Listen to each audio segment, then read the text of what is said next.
الحمدللہ والصلاة والسلام علی رسول اللہ وعلی آلہ وصحبہ ومن والہ۔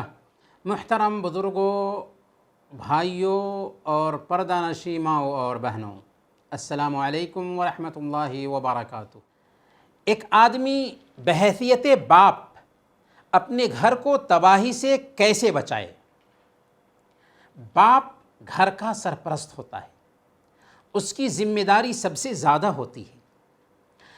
صحیح بخاری اور صحیح مسلم کی روایت ہے، اللہ کے نبی صلی اللہ علیہ وسلم نے ارشاد فرمایا، کلکم راع ومسئول عن رعیتہ، تم میں سے ہر ایک نگراں ہے اور اپنے ماتحت کے بارے میں جواب دہ ہے۔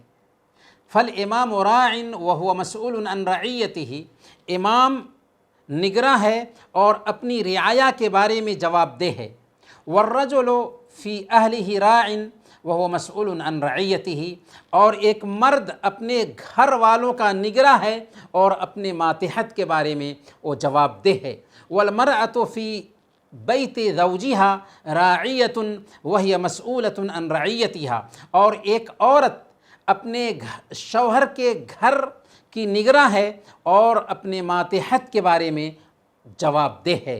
فَكُلُّكُمْ رَاعٍ وَكُلُّكُمْ مَسْئُولٌ عَنْ رَعِيَّتِهِ، تم میں سے ہر ایک نگراں ہے اور اس سے اپنے ماتحت کے بارے میں پوچھا جانے والا ہے۔ یہ بات نوٹ کیجئے کہ ایک بچہ جب پیدا ہوتا ہے تو خالی ذہن ہوتا ہے، ماں باپ کی تربیت ہی اسے یا تو اچھا بناتی ہے یا برا بناتی ہے۔ اس کی دلیل ہمیں اللہ کے نبی صلی اللہ علیہ وسلم کے فرمان سے ملتی ہے۔ صحیح بخاری اور صحیح مسلم کی روایت ہے، اللہ کے نبی صلی اللہ علیہ وسلم نے ارشاد فرمایا، ما من مولود الا یولد علی الفطرہ فابواہ یہودانہ او ینصرانہ او یمجسانہ، ہر بچہ دین اسلام پر پیدا ہوتا ہے، دین فطرت پر پیدا ہوتا ہے۔ یہ الگ بات ہے کہ اس کے ماں باپ اس کو یہودی بنا دیتے ہیں یا عیسائی بنا دیتے ہیں یا مجوسی بنا دیتے ہیں۔ اسی لیے انبیاء جو انسانیت کی افضل ہستی تھی، انہوں نے سب سے پہلے اپنے گھر کے افراد کی اصلاح کی طرف دھیان دیا۔ اللہ تعالیٰ نے سب سے پہلے اپنے نبی سے کیا کہا؟ وَأْمُرْ أَهْلَكَ بِالصَّلَاةِ وَاصْطَبِرْ عَلَيْهَا، کہ اپنے گھر والوں کو نماز کا حکم دیجئے اور خود بھی اس کی پابندی کیجئے۔ حضرت اسماعیل علیہ السلام کے بارے میں اللہ تعالیٰ نے بتایا، کان یأمر اہلہ بالصلاۃ والزکوٰۃ، کہ ابراہیم علیہ السلام اپنے گھر والوں کو نماز اور زکوٰۃ کا حکم دیتے تھے۔ اللہ تعالیٰ نے حضرت ابراہیم اور یعقوب علیہ السلام کے بارے میں کیا فرمایا کہ ابراہیم علیہ السلام اور یعقوب علیہ السلام دونوں اپنے بچوں کو دین پر جمے رہنے کی وصیت کرتے ہیں۔ یا بنی ان اللہ اصطفیٰ لکم الدین فلا تموتن الا وانتم مسلمون، میرے بیٹو، اللہ تعالیٰ نے تمہارے لیے دین اسلام کو چوائس کیا ہے، لہذا تمہاری موت آئے تو اسلام پر موت آئے۔ بلکہ اللہ تعالیٰ آگے فرماتا ہے کہ حضرت یعقوب علیہ السلام موت کے وقت اپنے بچوں کو بلا کر کے دین پر جمے رہنے کی وصیت کرتے ہیں۔ ام کنتم شہداء اذ حضر یعقوب الموت اذ قال لبنیہ ما تعبدون من بعدی، کیا تم اس وقت حاضر تھے جب کہ یعقوب علیہ السلام کو موت آ رہی تھی تو انہوں نے اپنے بچوں کو بلایا اور پوچھا کہ میرے بیٹو، میرے بعد کس کی عبادت کرو گے؟ سارے بچوں نے کہا تھا کہ ہم آپ کے رب کی عبادت کریں گے، ایک اللہ کی عبادت کریں گے، وَنَحْنُ لَهُ مُسْلِمُونَ، اور ہم ایک اللہ کے تابعدار بن کر رہیں گے۔ تو میرے بھائیوں، جیسے انبیاء نے اپنی اولاد کو دین پر ثابت قدم رکھنے کی فکر مندی کی تھی، ویسے ہی ہمیں بھی اپنی اولاد کی تربیت پر خاص دھیان دینا چاہیے، اور باپ سب سے بڑھ کر ذمہ دار ہوتا ہے کہ اپنی اولاد کی تربیت پر دھیان دے۔ اللہ تعالیٰ نے ایک باپ کی تربیت کا قصہ قرآن کریم میں نقل کیا ہے۔ حضرت لقمان علیہ السلام اپنے بیٹے کو وصیت کرتے ہیں، اس وصیت کو اللہ تعالیٰ نے سورہ لقمان آیت نمبر 13 سے 19 تک بیان کر دیا ہے۔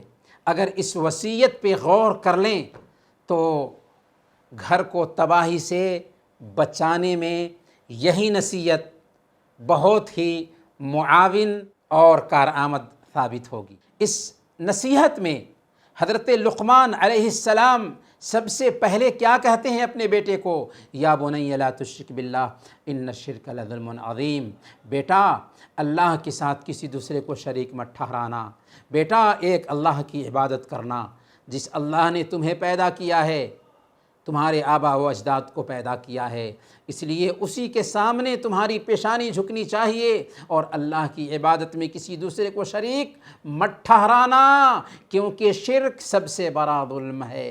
اس لیے اپنے بچوں کو سب سے پہلے توحید سکھلائیں اور شرک سے منع کریں۔ دوسرے نمبر پر کیا تعلیم دی تھی کہ بیٹا ماں باپ کے ساتھ اچھا سلوک کرنا، لیکن وَإِن جَاهَدَاكَ عَلَىٰ أَن تُشْرِكَ بِي مَا لَيْسَ لَكَ بِهِ عِلْمٌ فَلَا تُطِعْهُمَا وَصَاحِبْهُمَا فِي الدُّنْيَا مَعْرُوفًا۔ دیکھو ماں باپ کی اطاعت معروف میں ہونی چاہیے، ماں باپ کی بات بھی مانیں گے تو شریعت کے خلاف چل کر کے نہیں۔ اگر ماں باپ تمہیں شرک پر آمادہ کرتے ہوں تو ان کی بات نہیں ماننی ہے، ہاں دنیا میں ان کے ساتھ اچھا معاملہ کرنا ہے۔ اسی طریقے سے کیا وصیت کیا؟ وَاتَّبِعْ سَبِيلَ مَنْ أَنَابَ إِلَيَّ، دیکھو ایسے لوگوں کے راستے پہ چلنا جو ہماری طرف جھکے ہوئے ہیں، جو ہمارے راستے پر چلتے رہے ہیں، نیک لوگوں کی صحبت اختیار کرنا، اچھی صحبت میں رہنا، کیونکہ اچھی صحبت تمہیں اچھا بنائے گی۔ پھر کیا وصیت کرتے ہیں؟ یا بنی انہا ان تک مثقال حبۃ من خردل فتکن فی صخرۃ او فی السماوات او فی الارض یأتی بہا اللہ ان اللہ لطیف خبیر۔ بیٹا یہ بات ذہن میں بیٹھا لو کہ اگر کوئی چیز رائی کے دانے کے برابر بھی کسی چٹان میں ہو، یا آسمان کے کونے میں، یا زمین کے کسی حصے میں ہو، اللہ تعالیٰ اسے بھی جمع کر دے گا۔ رائی کے دانے کے برابر بھی کوئی چیز کہیں پر ہے تو اللہ تعالیٰ اس کو بھی جمع کر دے گا۔ اس لیے 70 دروازے بھی بند کر کے بیٹھے ہیں، وہاں پہ یہ مت سوچو کہ یہاں کوئی نہیں دیکھ رہا ہے، جو چاہیں کر لیں، بلکہ اللہ کی نگرانی کا احساس ہر وقت، ہر آن اور ہر لمحہ رہنا چاہیے۔ اسی طریقے سے حضرت لقمان اپنے بیٹے سے وصیت کرتے ہوئے کہتے ہیں یا بنی اقم الصلاۃ وامر بالمعروف وانہ عن المنکر واصبر علی ما اصابک، بیٹا نماز قائم کرتے رہنا، بھلائی کا حکم دینا، برائی سے روکنا، اور تجھے تکلیف پہنچے اس پر صبر کرنا۔ نہایت ہی پیاری وصیت ہے، اس وصیت کو سمجھنا چاہیے اور اس وصیت کے مطابق اپنے بچوں کو بھی ڈھالنے کی کوشش کرنی چاہیے۔ یہ باپ کا کردار بنتا ہے۔ باپ کو چاہیے کہ اپنی اولاد کو نماز کی تاکید کرے۔ سنن ابی داؤد کی روایت ہے، اللہ کے نبی صلی اللہ علیہ وسلم نے ارشاد فرمایا مروا اولادکم بالصلاة وهم ابناء 7 سنین واضربوهم علیہا وهم ابناء 10 وفرقوا بینہم فی المضاجع، کہ جب تمہارے بچے 7 سال کے ہو جائیں تو ان کو نماز کا حکم دو، اور 10 سال کے ہو جائیں نماز کی ادائیگی نہ کرتے ہوں تو ان کی پٹائی کرو اور ان کے بستر الگ کر دو۔ یہ ہے تربیت کا انداز۔ ایسی تربیت ہوگی تو بچے نیک اور صالح بنیں گے، گھر آباد ہوگا، گھر برباد ہونے سے بچ جائے گا۔ اپنے آقا کو دیکھیے، اللہ کے نبی صلی اللہ علیہ وسلم جب مسجد جاتے ہیں لوگوں کو نماز پڑھانے کے لیے تو اپنے نواسوں حسن اور حسین رضی اللہ عنہما کو بھی ساتھ لے کر کے جاتے ہیں، یہاں تک کہ یہ دونوں آپ کی پیٹھ پر کود جاتے ہیں، سجدہ میں ہوتے ہیں، پیٹھ پر بیٹھ جاتے ہیں۔ اللہ کے نبی صلی اللہ علیہ وسلم سجدہ لمبا کرتے ہیں اپنے نواسوں کے لیے۔ حضرت امامہ رضی اللہ تعالی عنہ آپ کی نواسی ہیں، زینب رضی اللہ تعالی عنہ کی بیٹی، آپ نماز پڑھتے ہیں تو ان کو گود میں لے کر کے نماز پڑھتے ہیں۔ اس لیے اپنے بچوں کو بھی مسجد لے کر جانا چاہیے۔ بچے جب بچپن سے ہی تربیت پائیں گے تو عجیب طریقے سے نماز ان کے رگ و ریشے میں شامل ہو جائے گی۔ پھر دعا بھی کرنی چاہیے اللہ تعالیٰ سے اپنی اولاد کے مستقبل کے لیے، رب اجعلنی مقیم الصلاۃ ومن ذریتی، اے میرے رب مجھے نماز قائم کرنے والا اور میری ذریت کو بھی نماز کی پابندی کرنے والا بنا دے۔ ہمارا رویہ کیا ہوتا ہے؟ ہمارا رویہ یہ ہوتا ہے کہ بچہ اگر اسکول نہیں گیا، ٹیوشن جانے سے انکار کرتا ہے تو آپ اسے باہر ہو جاتے ہیں، مائیں بھی بخلا جاتی ہیں، باپ بھی لاٹھی اٹھاتا ہے سزا دینے کے لیے، مارنے کے لیے، اسکول کیسے چھوڑو گے؟ لیکن وہی بچہ جب نماز میں نہیں جگتا تو باپ کے کانوں تلے جو تک نہیں ریکھتی، اور نہ ہی ماں کو تشویش ہوتی ہے۔ گھر میں آگ لگی تو ڈھونڈ ڈھونڈ کر اپنے بچوں کو نکالا، اپنا نقصان برداشت کر کے بچوں کو نکالنا سب سے پہلی ترجیح سمجھا، لیکن جہنم کی آگ میں ہمارے بچے جلیں یہ ہم منظور کر لیتے ہیں، حالانکہ جہنم کی آگ دنیا کی آگ کے مقابلے میں 70 گنا زیادہ ہے۔